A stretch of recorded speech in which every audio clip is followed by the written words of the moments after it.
Morning student. आज हम part एक नई उषा जिसके कवि है श्री सत्यनारायण लाल जी, उनके प्रश्न उत्तर समझेंगे। क्वेश्चन नंबर 6 में है, कविता में वर्णित वसुंधरा सस्य श्यामला सदा कैसे बनी रह सकती है। कविता में है आपका दिया है वसुंधरा सस्य श्यामला सदा बनी रहे। इसमें यह है कि कवि ने किस प्रकार से कहा है कि जो हमारी धरती है वो हरी भरी सदा के लिए रह सकती है। ठीक है, वसुंधरा मतलब धरती, ठीक है, सस्य श्यामला मतलब हरी भरी। हरी भरी मतलब ये भी होगा कि खुशहाल खुशहाल रहे, है ना। तो कविता में वर्णित वसुंधरा को नवयुवकों और किसानों के पसीनों से सींचकर ही क्या बनाया जा सकता है, उपजाऊ बनाया जा सकता है। अर्थात जब हमारे देश के किसान, ठीक है, नवयुवक ये सभी कड़ी मेहनत करेंगे तभी हमारा जो देश वो क्या रहेगा, हरा भरा रहेगा, है ना, खुशहाल रहेगा।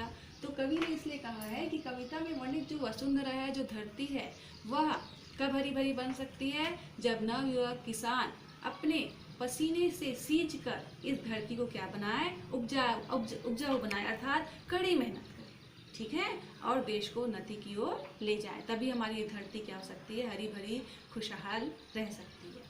अब है आपका सेकंड क्वेश्चन, प्रमाद की महानिशा बीतने से कवि का क्या तात्पर्य है। प्रमाद मतलब आलस्य, ठीक है, महानिशा मतलब जो लंबी रात्रि रहती है।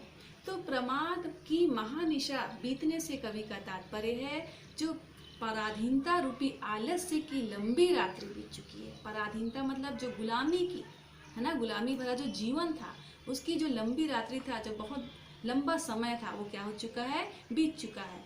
तो क्या बोलेंगे, प्रमाद की महानिशा बीतने से कवि का तात्पर्य पराधीनता रूपी जो आलस्य की लंबी रात्रि थी वो क्या हो चुकी है, अब बीत चुकी है।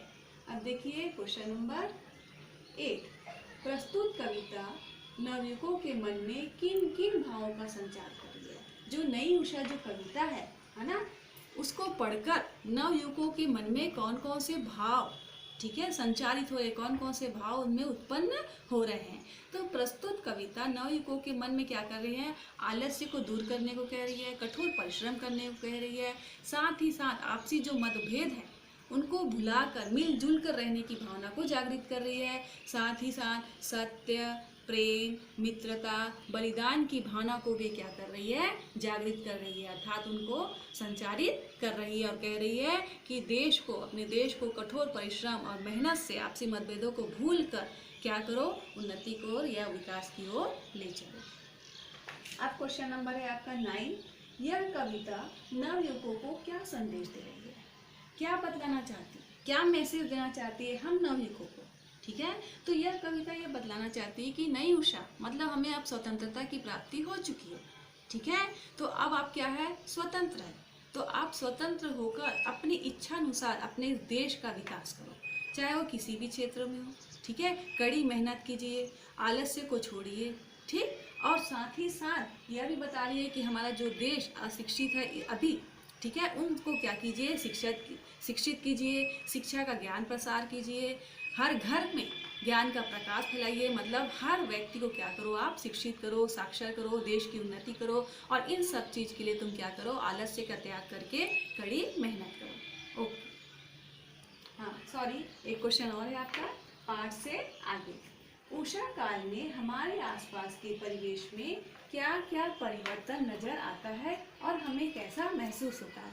ये आपको बताना है अपना अनुभव कि हमको कैसा लगता है जब हम प्रातः काल उठते हैं, ठीक है, जब सूर्योदय के समय हम उठते हैं तो आसपास का जो परिवेश है, परिवेश मतलब वातावरण, ठीक है, परिवेश मतलब वातावरण में क्या क्या परिवर्तन नजर आता है।